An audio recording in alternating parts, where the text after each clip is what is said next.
Hey y'all, it's Anna at Mimsy's Garden. You can call me Mims, just like my friends. Gonna do a quick video today on raw packing and canning chicken breast.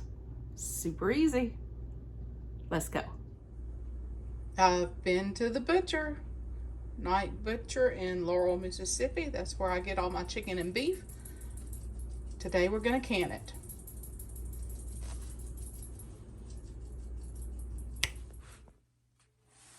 I started with 30 pounds of chicken, and I've chunked 25 pounds. This other 5 pounds, I'll slice it fajita style, chunk style, or leave some large enough for stuffed chicken breast, and I'll freeze those.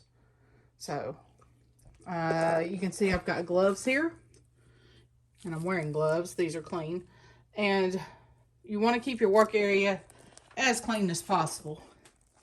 So this is one time I do recommend using bleach is when you clean all this up. So let's move on. Okay, now we're at the part of the process where we're gonna do our jars.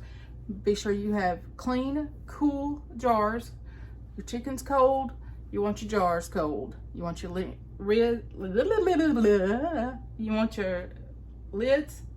and your rings cold too. But you want everything clean, you just want it cold again.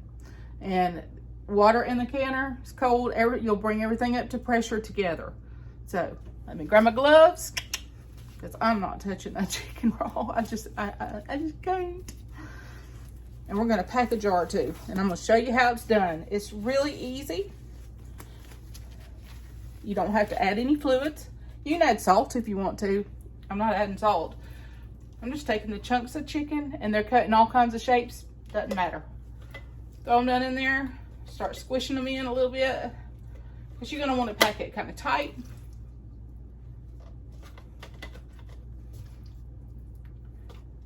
I'm using wide mouths today because it's easier when you use it for meats and things.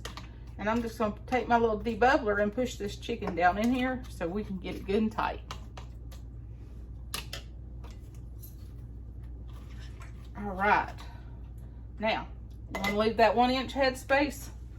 So as you can see, things are pretty tight. Doesn't have to be absolutely perfect, but you can keep on mashing and keep on cramming if you want to. Okay, I've got enough chicken that I'm going to do some pint size jars, and the next round I'll do quart jars. Same process, so I won't be showing you that today, but we're going to pack up these jars, wipe our rims, apply our lids and rings, finger tight, and place them in the canner.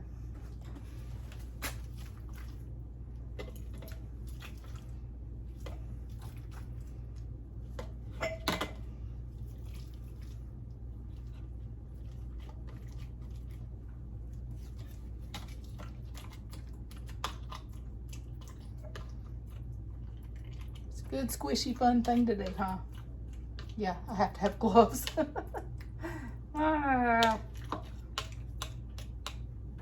Okay, you back in a minute. Got my jars full, and now I'm gonna just take my vinegar. I added a sprayer to it and spray my cloth real good. Gonna wipe the rims, make sure there's not any drippings on there. I tried to be as neat as possible, but you know, I'm a little clumsy sometimes. So we want to get those good and clean. Flip it around some.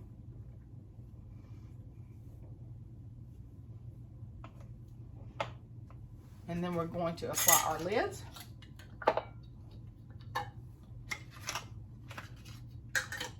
I still have a whole lot of chicken left, but what I did was buy enough that I could have several cannerfuls and put those on the shelf, keep those put up for later or in case of emergencies. And I do cook out of my store canned goods. I don't just put it on the shelf and leave it. We do cook out of it.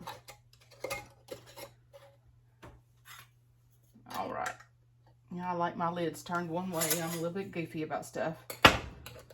So finger tight. And they're gonna go in the canner. Everything's cool.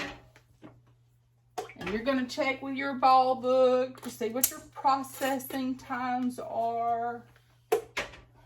For me, I'm gonna have to verify once again. I'm not gonna rely on my memory for sure. I know that quarts are 90 minutes, but I can't remember about these pints because I don't do that often. Okay, so let's get this canner loaded. I'm gonna check my time while it's all coming up to pressure.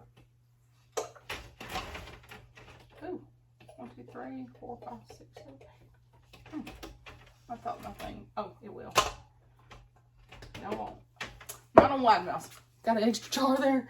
It held 8 comfortably. You don't want them crammed. So, anyway, I'm gonna turn it on so it can come up to pressure. Get my lid on there, and I'm gonna go get my ball book and check that time. So my time is 75 minutes for pints and 90 for quarts. I know about the quarts because I do that a lot, but this time I wanted pints. It's just easier for smaller amounts. If we use a quart jar, it's for like soups or a big casserole when everybody's coming over, or chicken and dumplings or something like that, you know. So the smaller ones are good for quick chicken salad, chicken tacos. There's anything smaller that you can think of, whatever fits your family. There's just Terry, Mom, and I here most of the time, so smaller quantities. So pints it is. This is what your finished product is going to look like. Now this I had already canned. I'm just showing you for the sake of time. I'm not going to wait for the pressure canner and all that kind of stuff.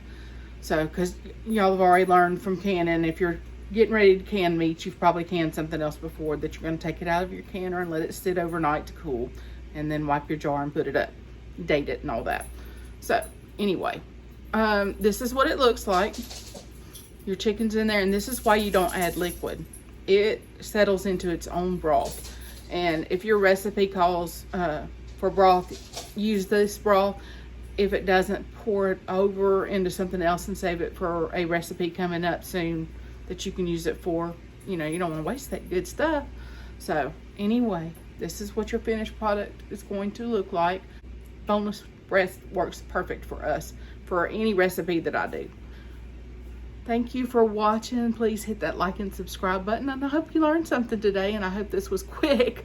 I hope I didn't rattle on too much.